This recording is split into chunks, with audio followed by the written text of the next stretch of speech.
Olá pessoal, bom dia! Vamos dar continuidade à nossa aula. Nós estamos no ponto 4 do TJRJ.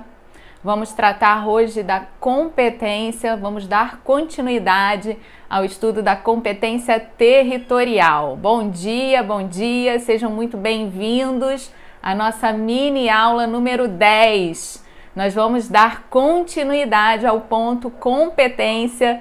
Vamos ver hoje algumas outras particularidades da competência territorial e vamos tratar das causas da modificação da competência. Bom dia, sejam bem-vindos. Eu sou a professora Priscila Seifert, professora de processo civil, exerço o cargo de advogada da União, atualmente em Niterói. Sejam bem-vindos. Estamos aqui dando continuidade ao nosso projeto Gabaritar, né? Gabarite as provas de processo civil do TJRJ. Então, hoje nós vamos dar continuidade ao ponto 4, que é um dos pontos mais extensos do edital, que trata da competência. Nós vamos retomar fazer algumas observações a respeito da competência territorial e depois nós prosseguimos nas causas de modificação da competência, ok?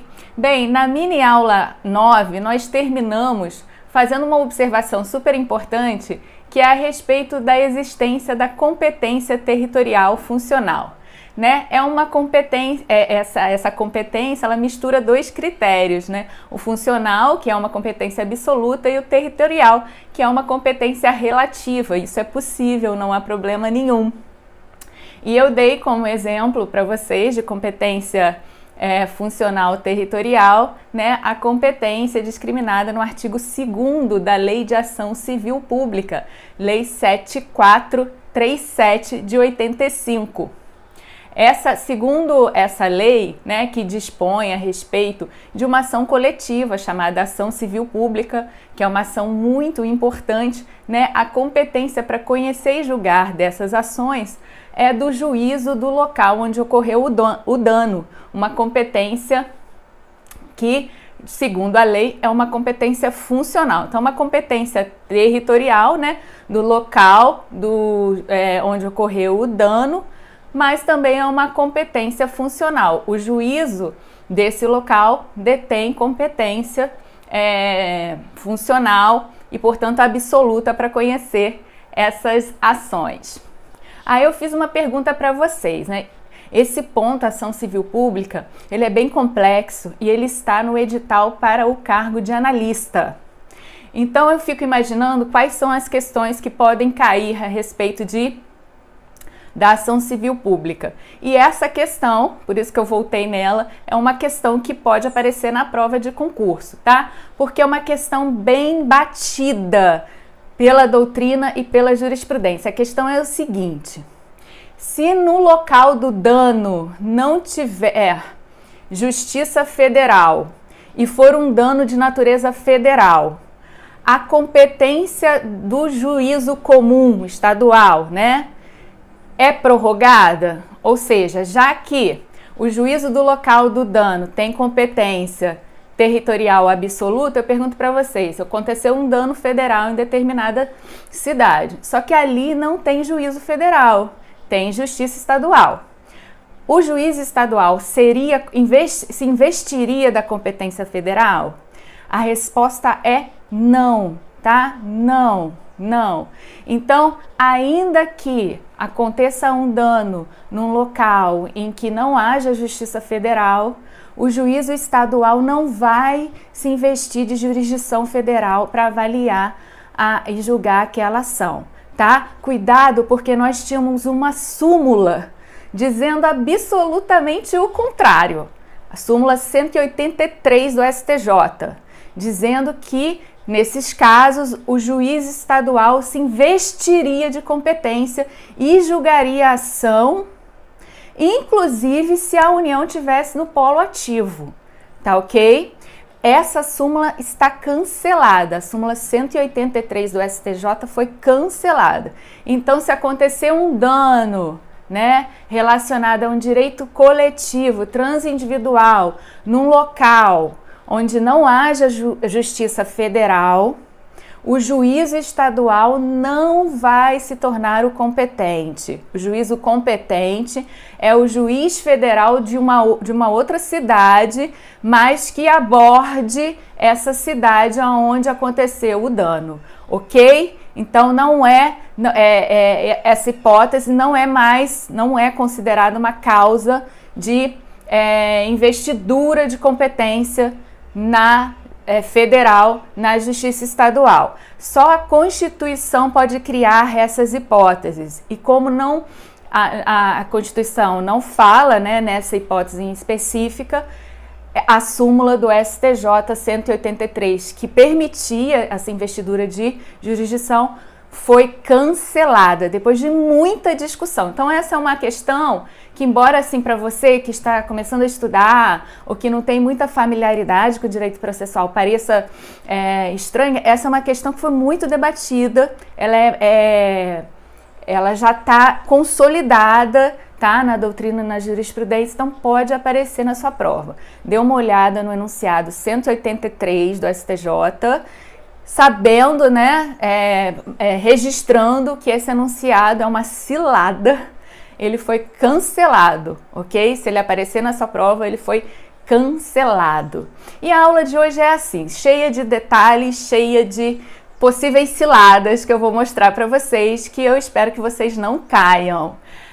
Vamos ver agora, dar continuidade ao estudo da competência territorial, vamos ver agora o artigo 53 do Código de Processo Civil. E é bacana que você esteja com o código, porque nós temos várias regrinhas nesse artigo, né? E a primeira regra legal, bacana, que esse artigo traz, diz respeito à competência territorial para conhecer e julgar ações relacionadas ao casamento, divórcio, união estável. Então, quando a gente tem uma ação dessa natureza, né, ação de família que se relaciona a casamento, divórcio, união estável, se o casal tiver filhos, tá? Se o casal tiver filhos menores, o foro competente para conhecer e julgar essa ação é o foro do domicílio do guardião do incapaz. Isso está lá no Código de Processo Civil, artigo 53. Então, inciso 1º do artigo 53. É competente o foro para ação de divórcio, separação, anulação de casamento, reconhecimento ou dissolução de união estável de domicílio do guardião do filho incapaz, tá?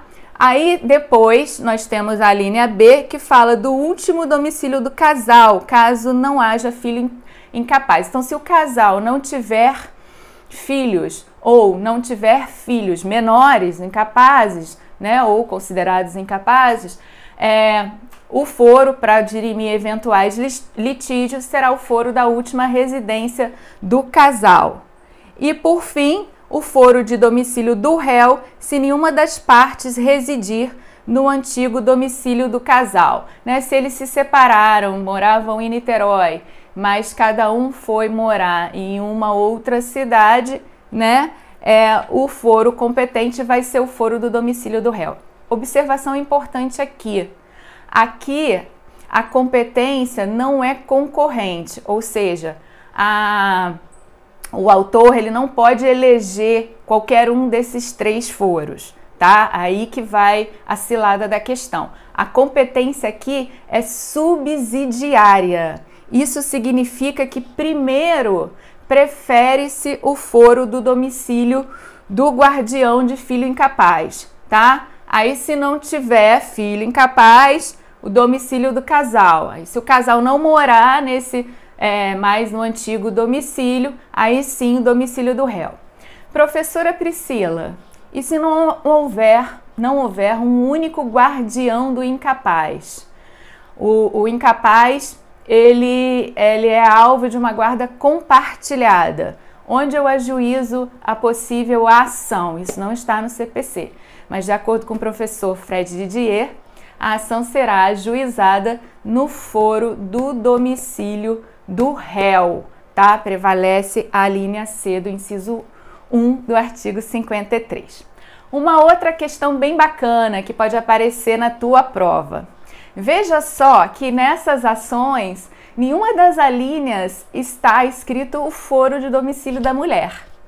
No CPC anterior, de 1973, a mulher tinha um foro privilegiado para essas ações. Agora, no CPC de 2015, a mulher não tem mais esse foro privilegiado. Isso, na verdade, foi uma conquista da mulher, né, em razão do princípio da isonomia. Então, cuidado para não cair nessa ciladinha, se aparecer na sua prova, que nas ações de divórcio, separação ou dissolução de união estável ou guarda, o foro que tem predomínio é o foro do domicílio da mulher, considerada a parte mais frágil da relação. Isso não existe mais. A mulher é um sexo forte, até mesmo processualmente, tá? Então, em razão do princípio da isonomia, esse foro privilegiado que existia no Código de 1973 não prevalece mais no Código de 2015. Mas atenção!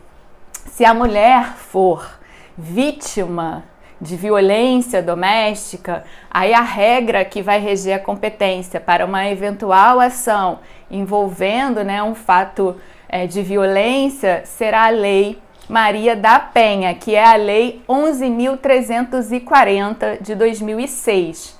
O artigo 15 da Lei Maria da Penha, ele prevê 3 foros, aí sim, concorrenciais para a mulher escolher caso ela seja vítima de violência. Aí ela pode escolher ajuizar a ação no foro do seu domicílio, no foro onde aconteceram os fatos ou no foro do domicílio do agressor. Quando a mulher for à delegacia, né, fazer o registro da violência, a delegada vai lavrar, né, o termo circunstanciado e aí, naquela ocasião, provavelmente vai ser perguntado para a mulher onde ela quer processar, ajuizar a ação decorrente daqueles atos, ok? Aí sim ela vai poder escolher entre o foro do domicílio dela, do local dos fatos ou do domicílio do agressor. Mas no CPC nós não temos mais a regra do foro privilegiado da mulher, tá? Então atenção que isso pode estar na sua prova. Aí depois de falar sobre as ações, né, envolvendo casamento, divórcio, casamento, união estável, nós vamos o CPC fala das ações de alimentos. Então ele estabelece uma regra até bem lógica, né? O foro competente para conhecer e julgar as ações de alimentos é o foro do domicílio do alimentando, tá? Então, inciso 2º, foro competente para conhecer e julgar as ações de alimentos, foro do domicílio do alimentando. Depois, no inciso 3º, o CPC traz umas regras de competência em razão do lugar, né? A primeira diz respeito às ações que envolvem pessoas jurídicas, tá? As ações que envolvem pessoas jurídicas, elas são conhecidas e julgadas no foro em que se situa a sede da pessoa jurídica. A sede é o local eleito, né, pelos dirigentes da pessoa jurídica no contrato social, onde ela vai cumprir as suas obrigações, ok? Então,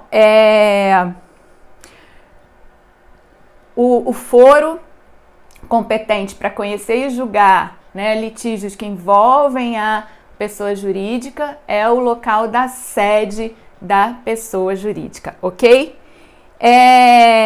Bem, e se não for a matriz, for uma agência ou uma sucursal da pessoa jurídica envolvida no litígio, onde é que eu ajuizo a ação? Ajuizarei também no foro onde está situada a sede da agência ou da sucursal, ok?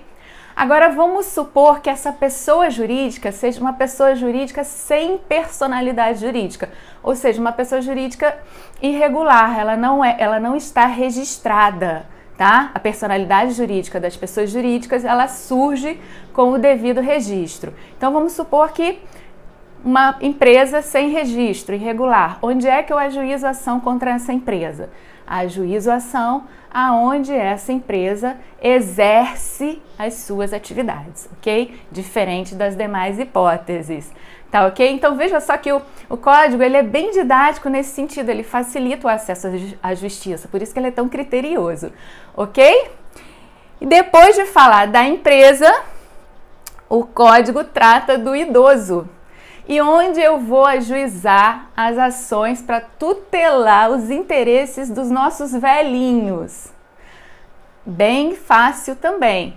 No foro onde os nossos velhinhos estão domiciliados, no foro do domicílio do idoso, ok? Então, o CPC prevê o domicílio do idoso para as ações que envolvem os interesses dos idosos. Lembrando que aqui, né, quando o CPC discrimina essa regra, ele está tratando de direitos individuais, tá? Direitos individuais do idoso. Agora, o direito do idoso, ele também pode ser tutelado através de uma ação civil pública, né? Então, nesse caso, se tratando de direito coletivo, ou seja, direito que diz respeito a todo grupo de idosos, a um grupo, a competência é regida pelo Estatuto do Idoso, artigo 80, tá?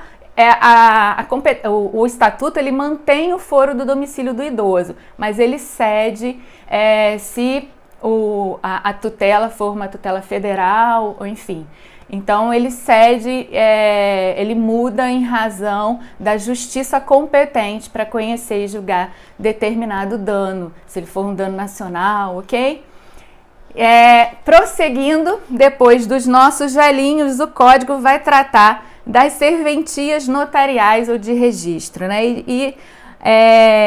A razão, qualquer dano praticado em razão desses serviços vai ser processado, né, no foro do lugar da sede da serventia notarial ou de registro. Super fácil, né? Vem seguindo a lógica das pessoas jurídicas em geral.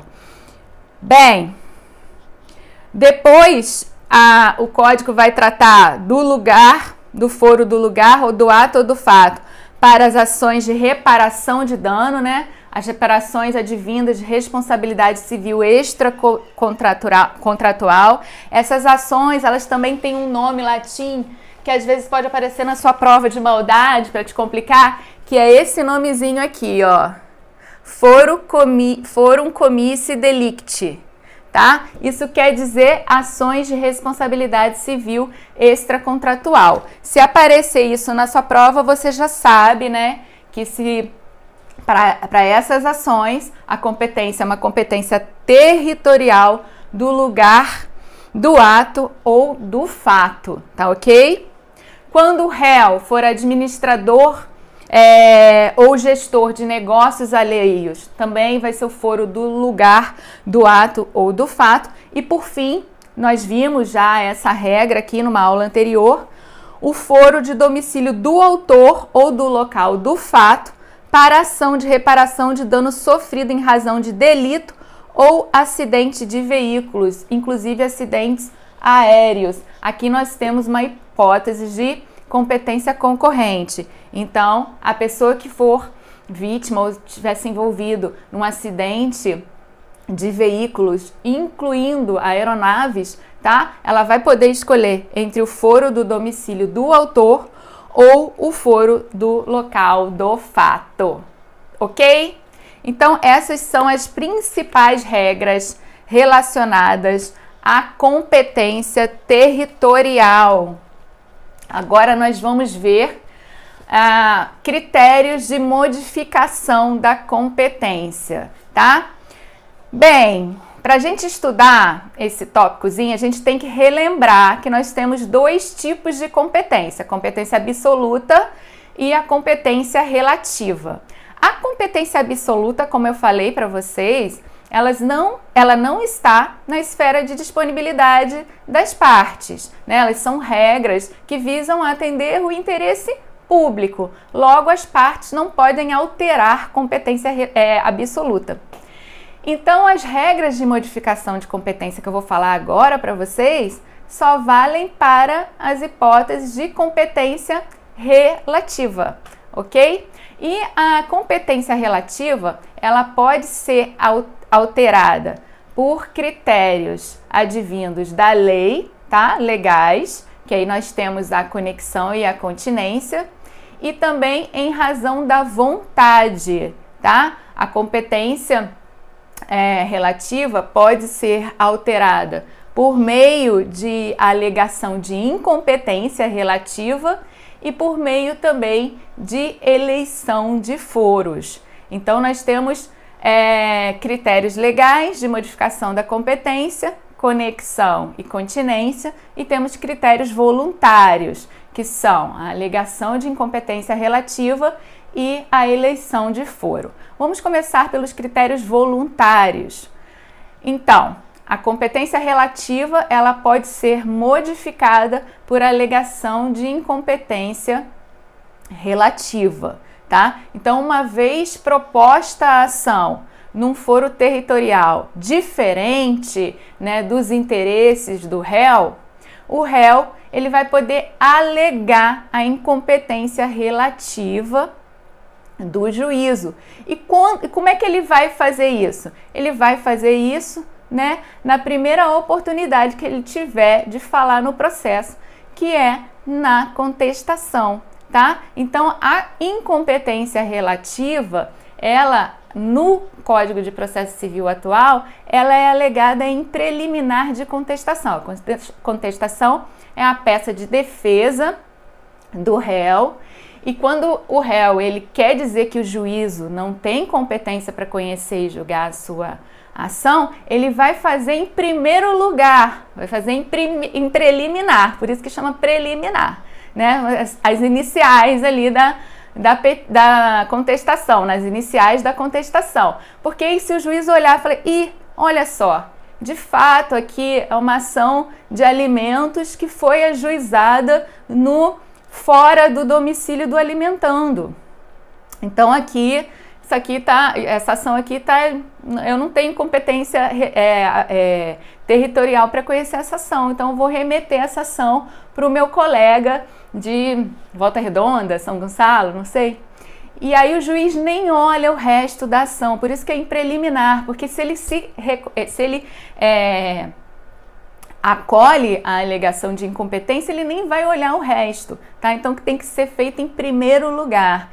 E como é uma competência relativa, se o réu deixar de alegar essa competência, lembrando que é uma competência que é estabelecida no interesse das partes. Então, se o réu, por algum motivo, deixar de alegar essa competência, a competência vai se prorrogar. Aquele juízo que inicialmente não detinha a competência vai passar a ser competente. Nós já vimos isso também, tá? Então, de acordo com o artigo 62 do CPC, a incompetência relativa ela é alegada em preliminar da contestação, tá? Isso tem despencado em concurso público, porque no Código de 1973 o regime era diferente. A alegação era feita por exceção de incompetência. Agora não mais. Preliminar de contestação.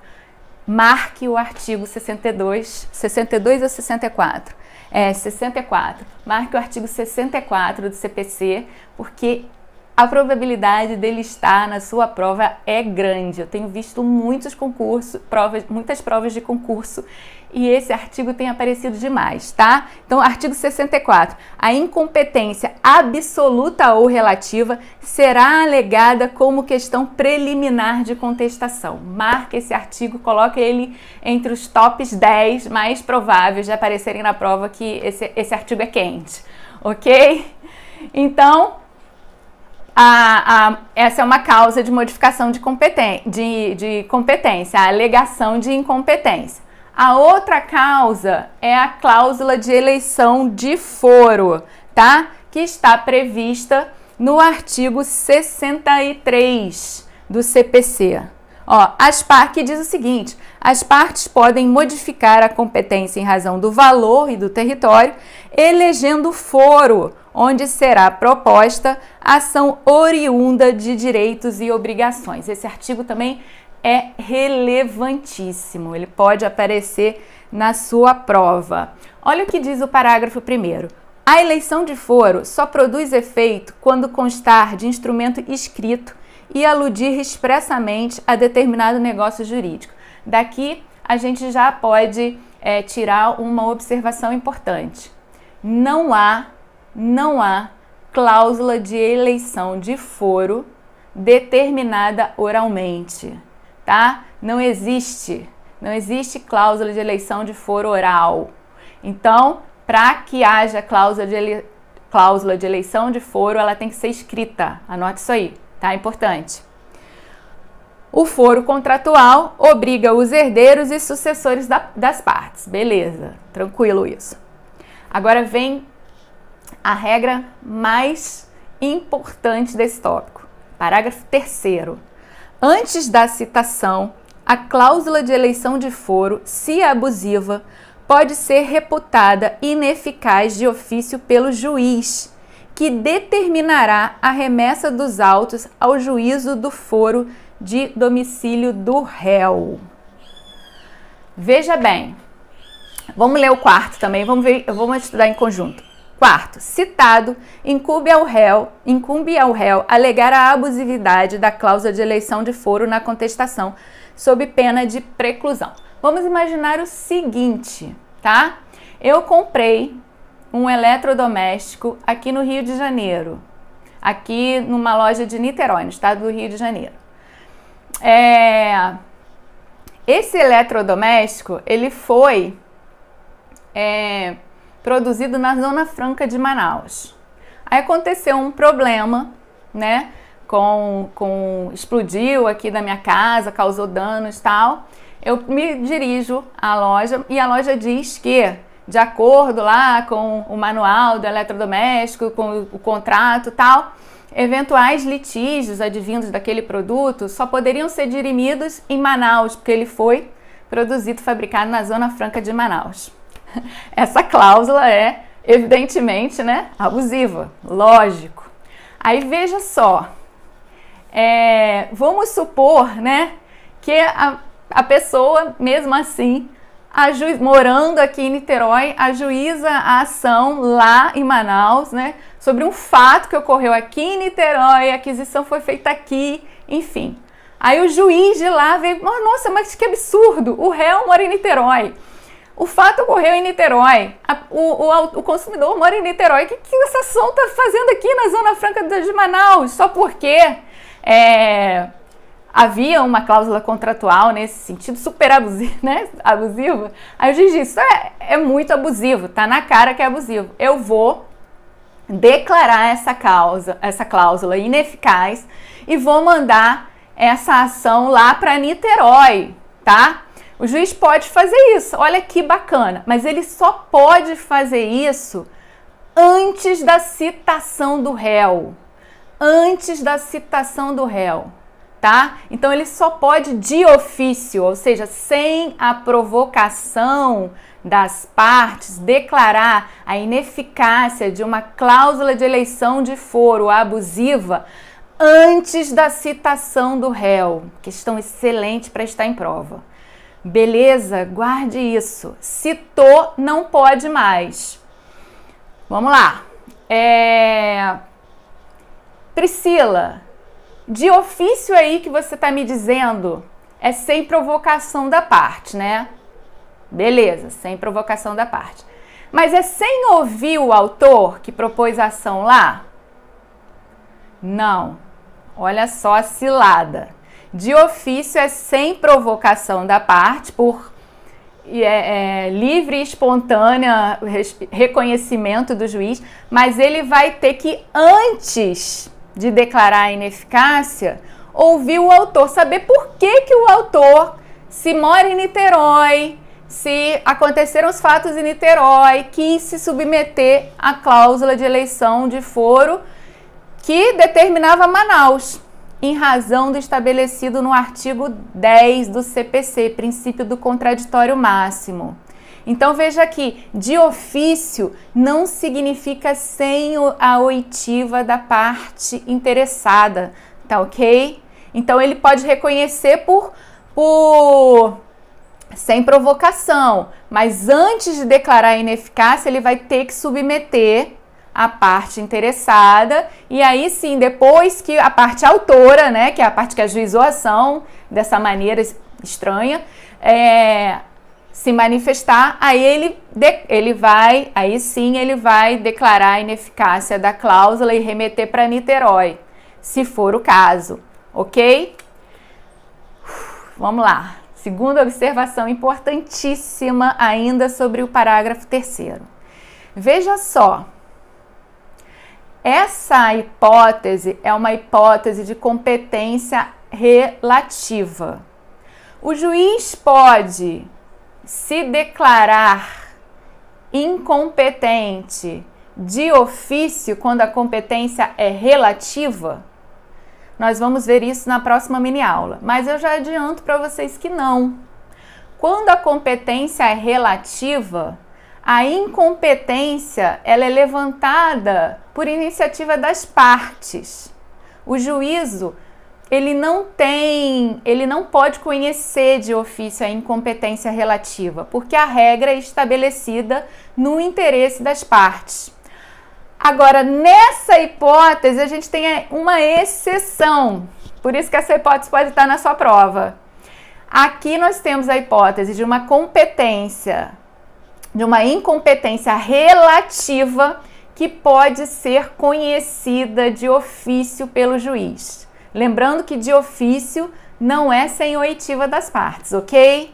Então, guarde anote aí esse parágrafo 3º do artigo 63, que é importantíssimo. Ele traz uma hipótese excepcional de reconhecimento de incompetência relativa, que, em regra, não pode ser realizada de ofício pelo juiz. Beleza? Agora, se uma vez, olha só que coisa diferente, né? Se uma vez o réu for citado e não falar nada a respeito da abusividade dessa cláusula de eleição de foro, a questão vai ficar preclusa. Ou seja, o juiz vai ter a sua competência prorrogada. Então veja como a disciplina do foro de eleição ela é bem misturada, né? Então o juiz teria excepcionalmente atribuição para reconhecer essa incompetência relativa de ofício, mas se ele não faz, o réu é citado e o réu também não alega a abusividade, a competência vai se prorrogar, ok? Então guarde o artigo 63, especialmente o disposto nos parágrafos 3º e 4º do CPC. Bem, as outras duas causas de modificação de competência são causas estabelecidas na lei. Nós temos duas causas legais, né, principais, na verdade são 4, mas nós temos duas causas, vou falar primeiro de duas causas para vocês, que são as principais, que modificam a competência também, que é a conexão e a continência. A conexão e a continência estão disciplinadas nos artigos 55 e 58 do CPC, tá? De acordo com o artigo 55, reputam-se conexas duas ou mais ações quando lhes for comum o pedido ou a causa de pedir, tá? Então, quando a ação tiver a mesma causa de pedir ou o mesmo pedido, quando as ações tiverem, né, a mesma causa de pedir ou o mesmo pedido, elas são ações conexas, são ações que têm um vínculo de ligação muito grande. Ora, tem o mesmo pedido ou a mesma causa de pedir. E essas ações, elas devem ser reunidas, né,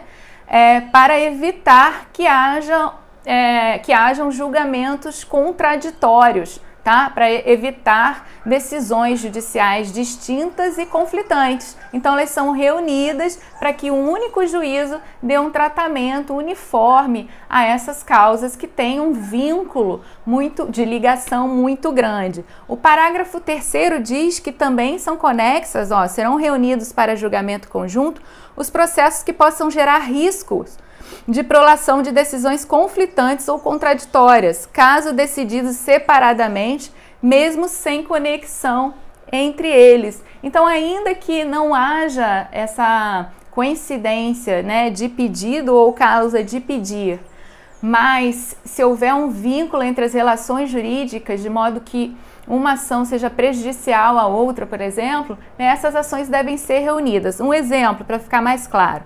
Por exemplo, a ação de despejo.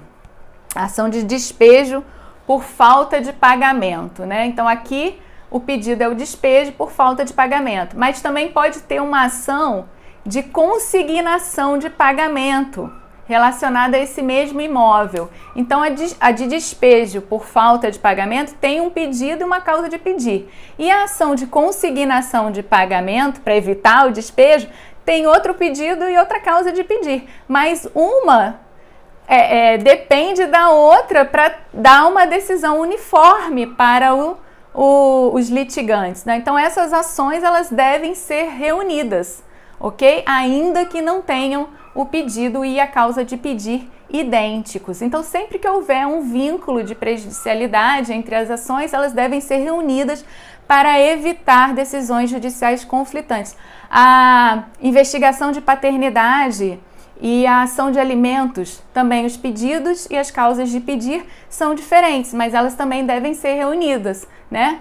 Para evitar decisões conflitantes. Então, se eu digo que fulano não é pai, consequentemente ele não vai ter que pagar alimentos, né? Eu não posso dizer que ele não é pai numa e condenar essa mesma pessoa a pagar alimentos em outra. Então, as ações têm que ser reunidas para que não haja decisões conflitantes. Essa é a conexão, né? Bem técnico isso.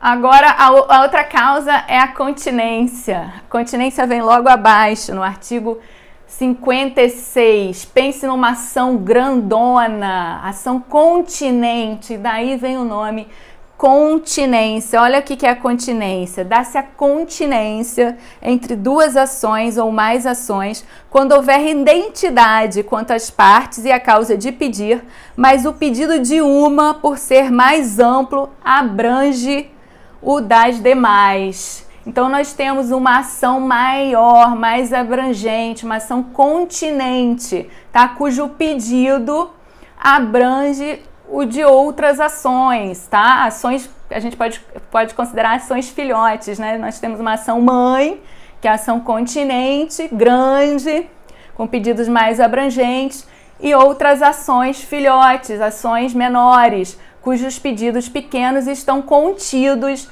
nessa ação grande, gigante, continente. Nesse caso, as ações também vão ser reunidas desde que a ação mãe, a ação continente, tenha sido proposta em primeiro lugar, tá? Então, se nós temos uma ação mãe proposta em primeiro lugar e depois as partes foram propondo ações filhotinhas, né? As mesmas partes, né? Lembrando que as mesmas partes foram propondo filhotes dessas ações, essas ações vão ser reunidas e julgadas através da ação mãe, tá? Então, quando houver, artigo 57, quando houver continência e a ação continente tiver sido proposta anteriormente no processo relativo à ação contida, será proferida sentença sem resolução de mérito, caso contrário, as ações serão necessariamente reunidas. Então, corrigindo aqui, quando a ação mãe tiver sido proposta anteriormente, né, a primeira ação, corrija aí, que acho que ficou confuso, as ações pequenininhas serão extintas. Quando as ações pequenininhas tiverem sido propostas antes e depois for proposta a ação mãe, aí sim os processos serão reunidos. Eu troquei. Então, Preste atenção no artigo 57, tá? Que ele causa confusão e pode estar na sua prova. Artigo 57.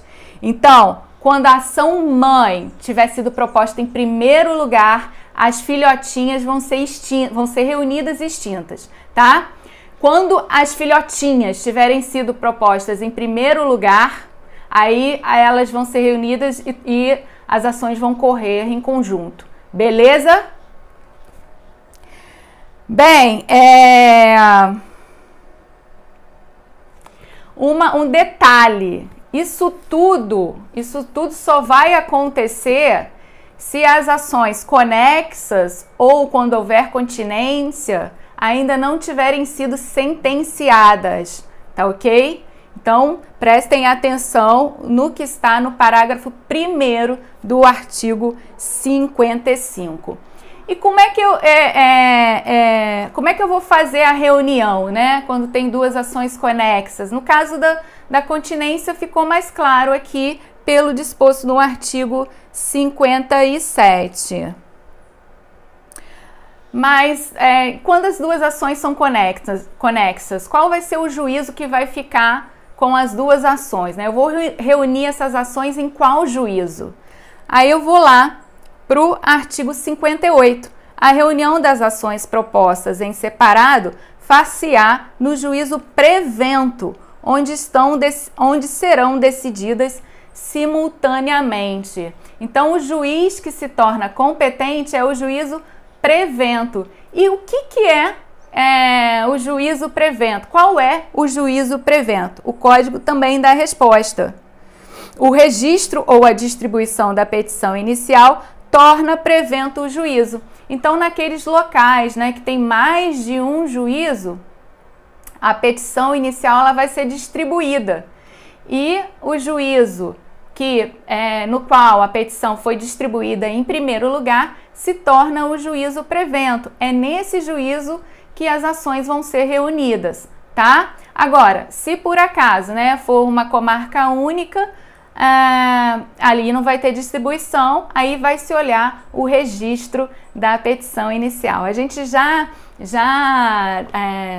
um caso na União, a gente já determinou a prevenção do juízo pela hora da distribuição. Então, duas ações idênticas foram distribuídas no mesmo dia, sendo que o prevento foi considerado um juízo aqui de Niterói, porque a ação foi distribuída 14 minutos antes da outra. Então, a gente vai olhar um registro da distribuição para determinar qual foi o juízo que recebeu aquela ação em primeiro lugar. Então, a prevenção, em realidade, não é uma regra de competência, mas é um critério de exclusão de todos os demais juízos, né? Então, aquele que recebeu aquela ação em primeiro lugar vai ser o juiz competente para conhecer e julgar aquela ação. Os demais estão excluídos, ok? Gente, aulinha bem técnica hoje, né? Eu acabei de falar para vocês das causas de modificação da competência. Eu falei das causas de modificação voluntárias, em primeiro lugar, e agora eu falei das causas de modificação da competência determinadas pela lei. O Código ainda prevê duas outras causas que estão no artigo 60 e no artigo 61. Veja só o que diz o artigo 60. Se o imóvel se achar situado em mais de um estado, comarca, seção ou subseção judiciária, a competência territorial do juízo prevento estender-se-á sobre a totalidade do imóvel. Tá? Então, aqui nós temos um exemplo de competência extraterritorial. Se por acaso um imóvel estiver nos limites entre determinadas comarcas, né, a competência do juízo escolhido ali dentre os quais o imóvel está situado vai se estender para os limites das outras comarcas, ok? E a 61 diz o seguinte: a ação acessória será proposta no juízo competente para a ação principal, né? A ação acessória é uma ação secundária, então você propõe a ação acessória sempre no juízo competente para a ação do juízo principal. Por exemplo, num contrato, né? Num contrato, uma multa é uma obrigação, a cobrança de uma multa é uma obrigação acessória. Então, se você quiser propor a ação para cobrar uma multa ou alguma medida relacionada à cobrança dessa multa, você vai propor no foro competente para conhecer a ação principal, que é o foro, ou o foro de eleição do contrato, né? Ou, enfim, provavelmente vai ser o foro de eleição do contrato, ok? Ou o foro do local, do local onde deve ser cumprida a obrigação, se não houver foro de eleição. Ok, gente? Então, a gente termina hoje aqui os critérios de modificação da competência legais. Na próxima aula, eu vou tratar da incompetência relativa e absoluta, ok? E eu vou trazer algumas regras esparsas sobre competência, e aí a gente termina o tópico 4 e a gente avança para o tópico 5, né? A gente termina a competência. Ok, meus queridos? Então, ótimo dia para vocês, bons estudos. Não deixem de ler o Código de Processo Civil, né, dos artigos 42 a 66, que tratam da competência. E a gente volta em breve para terminar esse tema tão importante que despenca nas provas de concurso dos tribunais. Ok? Muito obrigada, um dia cheio de bênçãos para vocês, uma semana maravilhosa e continuamos juntos.